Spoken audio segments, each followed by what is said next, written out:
ológe ẹgbẹ́ Bísí ológe o ẹgbẹ́ Bísí ológe o tẹ́ bá fẹ́ ṣe pàtí o ẹgbẹ́ Bísí ológe àyà yìí kedere ẹgbẹ́ Bísí ológe o. Asalaamu alaikum warahmatulahi wabarakatuh. Orúkọ mi ni Alájà Rofiat Ìyábọ̀sọ́lá Elétù. Bọ̀rọ̀kìnní àdínì of Nigeria, Nimotulai Society, Islamic Society. Mo dúpẹ́ lọ́wọ́ gbogbo àwọn tán wá. Inú mi dùn gan. Mi fi ọpẹ́ mi bẹ̀rẹ̀ látòrí Deputy State Chairman tó máa fi ìjókòó pọ́n mi lé pẹ̀lú ìyàwó wọn Honourable Moshood Mayegun. Number 2 APC man in Lagos State. Wọ́n dẹ̀ dìde torí tèmi ọ wá pẹ̀lú ìyàwó wọn. Mi dúpẹ́ fún ọ. Iná ò ní tán wọ̀ wọn o. Ó ṣe pọ́ tún wá lásán, ó tún fún mi lówó. Ọlọ́run bẹ Elédùmarè á bá mi pọ̀ rọ́pò fún wọn. Mi dúpẹ́ lọ́wọ́ Chairman Honourable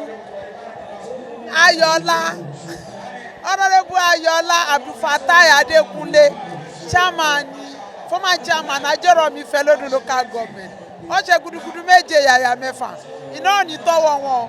Mi dúpẹ́ lọ́wọ́ Honourable Ẹ̀mílàgbà Jubril Kọ́láwọlé, ẹ̀gbọ́n mi pàtàkì. Ọwọ́ ọpọ́n mi lé ọtún náà wọ́ ọ́nọ́ra. Iná ò ní tọ́wọ́ wọn o. Mi dúpẹ́ lọ́wọ́ Honourable Muibi Fọláwíyọ, chairman Lagos Island East local government SCDA. Mi dúpẹ́ lọ́wọ́ gbogbo club member mi tí mi pè tán wá, àwọn favourite sisters club, àwọn committee of friends sí wa. Mi dúpẹ́ gidigidi. Mi dúpẹ́ lọ́wọ́ àwọn ẹbí mi. Mi dúpẹ́ lọ́wọ́ àwọn ẹbí Elétù. Wọ́n dúró tì mí látòrí Muhammadu Moshood Ọláwálé Elétù tó fi kárí gbogbo àwọn ọ̀rẹ́ àwọn ìyálé mi, màmá mi, àkọ́bí ọkọ wa Alájà Rukọ́yat Àdùkẹ́ aya Oníkòyí. Gbogbo ẹni tó bá mi wá pápátá mi dúpẹ́ lọ́wọ́ wọn o. Iná ò ní tọ́wọ́ wọn o. Mi dúpẹ́ lọ́wọ́ àwọn ẹ̀gbọ́n mi, àkọ́bí màmá mi, èyí tó tẹ̀lé àtàbúrò mi. Kódà ìtorí ọ̀rọ̀ ẹ̀ làbúrò mi ṣe tètè dé láti London. Mi dúpẹ́ lọ́wọ́ gbogbo wọn. Mi dúpẹ́ lọ́wọ́ gbogbo àwọn tó ń bá mi ṣiṣẹ́, síwọ̀dù mi, dráìvà mi, àwọn ọmọ mi, àwọn ọmọ ẹbí, àwọn kọ́sìsì, gbogbo wọn náà dúró tì mí. Ọlọ́run bá Elédùmarè ire la máa fi gba ire lágbára Ọlọ́run. Mi ní fi aburú san fún wọn o. Ọlọ́run wà nígbà wà lọ́wọ́ mi o, because ìwà ní pàtàkì. Ọlọ́run ní gbẹ́wù gbéraga wọ̀ mí o. Ọlámọ́ṣálá ọlọ́wọ́lá pátá ìlàbílẹ̀lẹ́sìn. Nimotulai Islamic Organization kò ní tú o, ìgbéga ńlá amadé bá wọn o. Ọlọ́wọ́lá pátá ìlàbílẹ̀lẹ́sìn. Orúkọ mi lẹ́ẹ̀kan sí ni Alájà Elétù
Mo bí sí báyìí o, ẹ pè mí padà. Ẹ pè mí ní ògbọ́n kan tẹ̀ sí ara mo bí sí. Ẹ pè mí padà, àti tẹ̀sán bí o.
Gbogbo àwọn akátẹ̀lé alájà wa elétù ìyámọ̀sọ́lá kátẹ̀lé wọn wá sí ní oyè ẹ̀jẹ̀ ká máa bọ̀ lókè.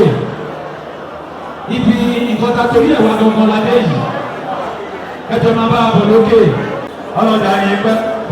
Ṣé kọ̀rọ̀ kìíní ni? Bẹ́ẹ̀ni. Alájà kìíní ẹni bí gba oyè yìí ná. Kótó wá di pé wà tó tẹ̀lé lẹ́ẹ̀kan náà. Alájọ àbò yìí bí. Ma.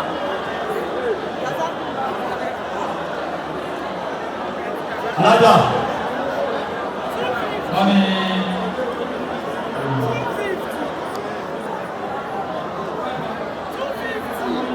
Alájà. Ẹ̀fìkà tí wọ́n lẹ̀.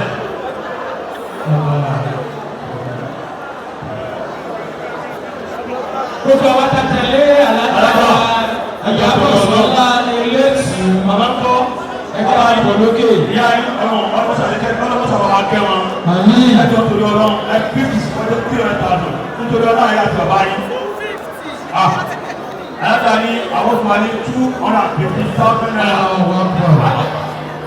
Náà, Adé lọ 2 million naira. Bí àṣìṣe rẹ̀ lẹ́fọ̀.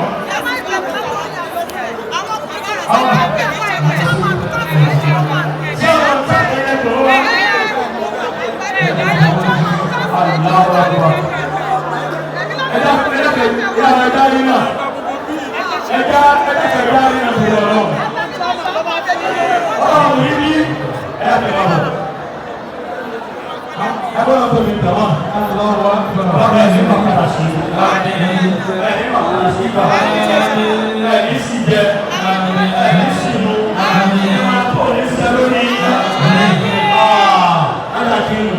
Irú tí wọ́n ní ìdí ìrí wọ́n kẹ́ kò tí ì kú wọ́n lè tún kí àwọn tí wọ́n ti kú wàlá gbogbo mọ̀tàbílà àti gbèsè ní island kò sí ìpàdé ìdíkọ́ lọ ẹ̀sán lọ́wọ́ ẹ̀ bàbá ẹ̀ ní kú báyìí ẹ̀ bá wọ kú èyí ibi tí wọ́n ti kọ́ lọ́wọ́ wọn kọ́ lọ́wọ́ ẹ̀ kọ́ wà lọ́wọ́ bàbá ẹ̀ sọ 10 million naira lọ́wọ́ àlàjá 10 million naira àfẹ́ríkà ẹ̀ ẹ̀ tó bẹ́ẹ̀ ọ̀nẹ́ tó bẹ́ẹ̀ ti bẹ́ẹ̀ lọ bàbá afẹ́fẹ́ kọ́ mọ́sálásí ni bàbá afẹ́fẹ́ kọ́ mọ́sálásí ni bàbá afẹ́fẹ́ kọ́ mọ́sálásí ni. ọjọ́ wọn kọ yín lẹ́sìn báyìí.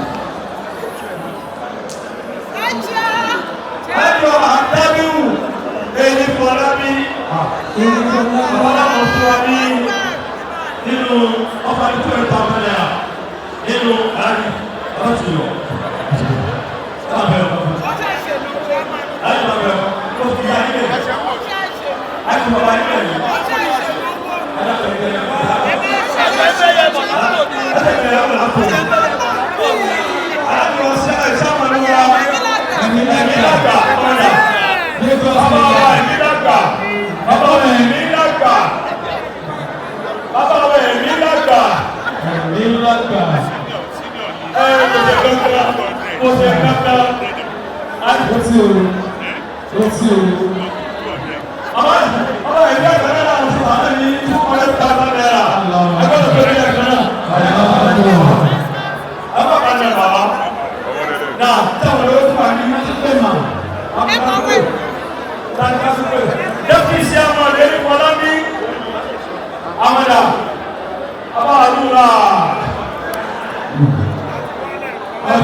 Amin.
Okay,